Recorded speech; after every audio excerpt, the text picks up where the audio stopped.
Di ay mga pipila ka mga tips para dali ta panington sa sayo sa kabuntagon mga higala.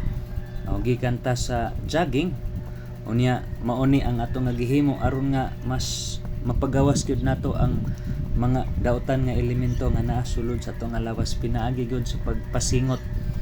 Unya mausab kini hinungdan nga dali pud kita kapuyon.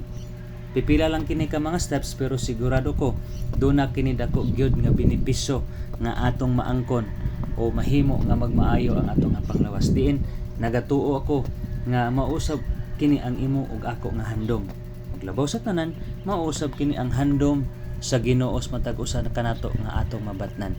Gani nag-ingon gani siya, hinigugma gipanghinaot ko nga magamauswagon unta ikaw sa nang butang ug nga magamaayo ka sa panglawas. Maingon sa nasayran ko nga mauswagon ang imong kalag. So aron nga magmaayo ang atong panglawas, mag-exercise ta. Kay alang lang pud ni sa atong kaayuhan.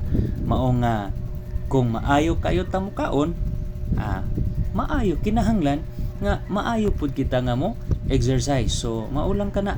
I hope nga naari nakuha, pero bitaw mga higala, kapoy pud baya. O tanawa, nanighawak na.